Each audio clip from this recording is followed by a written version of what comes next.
So I'm going to fix the zip to it now. We are through with it. Okay, sewn discs. We are going to be fixing the zip edge to it. I've talked about how to fix the zip edge, so it's going to be like this. Okay, so you make sure the edges here are equal. So you hold these two edges, then I'm going to zip it now. So this kind of the side panel, I purposely make it wide so that it will be easy for you to sew. Okay, I made it very wide. You can bring the zipper panel together and just zip it up. Okay, zip it up like this. So this one is to fix the stopper. I'll tell you how to fix the stopper. So this is basically it. So if you feel that it's coming like this, okay, it's because the zipper panel extended to the edge. Okay, you can reduce the measurement of the zipper panel, but there's a way to do it. I'll push the zipper panel here down, okay, and bring this down if this is the design you want. All right, so it's because the zipper panel is actually very long, and you can reduce it. Okay, if you don't want it to extend to this, you can reduce the length of it. But the next thing I'm going to do is to fix the stopper to it. Thereafter, we're going to fix the handles, which is going to be the final part of it. I have my stopper here, so I'm going to be using one of the stopper. Okay, this particular stopper I'm using does not have a screw, just like a normal cheap stopper. So I will just fold this in like this so it can enter. So it's what you're going to do is to just put it inside here. Okay, it's put it inside here. So for it to stay, I'll put a bit of super glue here to hold it in place. So I'm using this particular super glue. So I'll just put a bit inside a hole here. That's a hole. So it has a hole. So I'll just put it inside. So hold it in place for a while and let it stick and be strong. Now if you are using the stopper that has a screw, you can screw it in place. Okay, it's very simple, extremely simple to fix. So that's all. You can also make a stopper with the fabric of the cloth. Okay, to get that, you take 1 by 3 inches. So the width is going to be 1 and the length is going to be 3. Then you do something like this. All right, so you just sew a rectangular box around it. So you can use the fabric to make a stopper. Okay, if you don't have this type of stopper. The next thing we are going to do is to fix the handle to the bags, which is going to be the final part of it. Fix this handle first. Now when you are fixing this handle, you can use a rivet and you can also use this super glue. I'm going to be using this super glue to fix my own. I don't have any rivets, but to fix it with a rivet, please, it's very easy. It's really easy to do with a rivet. You can check YouTube videos on how to fix rivets on bag handles. It's very easy. So I'm going to start with this. Now another thing I want to point out here, for this part you can decide to line it. Okay, if you want to line it, you don't have to line the entire handle. You can line it up to this part. So you sew this part, then just sew this part, you just sew it. Okay, you can line it. It's very possible. You can experiment with it and see. So to fix this, I'm just going to put some amount of super glue on it.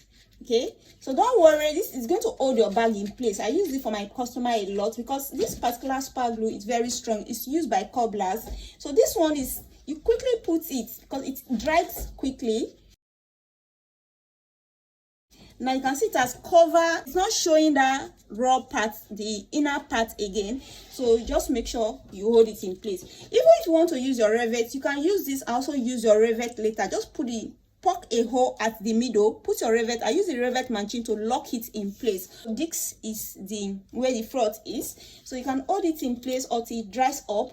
But the way it is, it's already dry. It's very hard now. So I'm basically just going to do the second one. So just put some amount here.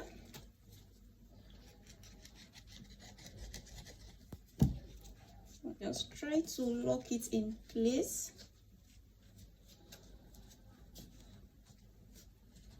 Okay, so this is going to be durable. This is how it is. I have a bag like this I've been using over the years. It's very, very durable. You don't have issues. You don't have to sew it. As long as you are using this particular glue, it's used by cobblers and it's very, very lasting. It's very, very lasting.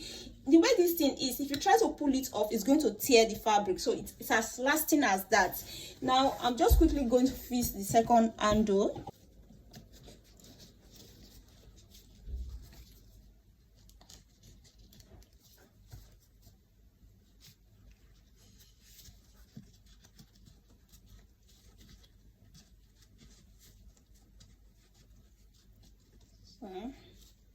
This piece, I don't want it. So clip it so it can dry at that point. I'll quickly fix this.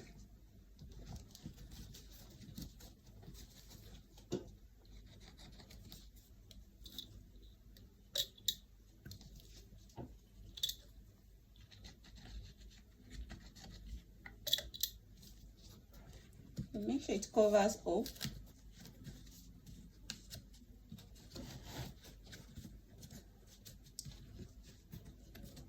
Okay.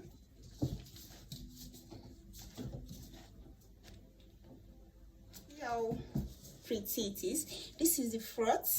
This is the side. So fine. It's very, very professional. Okay. This is the front part. So I've not cleaned off the stains. I've not cleaned off the stains and the bag itself, but it's extremely professional, extremely professional looking. So if you unzip it, you can see the inside, so neat. All right, so pocket is optional for this part of this type of bag. I just make like mini pockets on it, but the main pocket, so it comes with an extra purse on its own. Now it's a very, very beautiful. I love it. I love it. So this. So it's available for sale. It's available for sale. I just have some water and some piece of clean cloth rag. So just clean it a bit. So let's clean the chalk mark off. So this fabric, if it was vinyl, it would be easier to clean. Okay, so it's going to take time to go off. This is a gum stain, but once it dries, all of this is going to be looking fine now. So I'll take my time to clean this off and makes it look neater. So basically, this is how I make my professional bag. And so this particular bag, if I'm selling it, it's worth about $30 in a USA currency, and in Nigeria it's about 40,000 naira currently. So you can see. All right, it's very, very fine. I love the way it turned out. I love the fact that the side is so wide. Okay, the base with the bottom or the purse fit. All right, so this is our bag. Let me just remove this. This is our bag.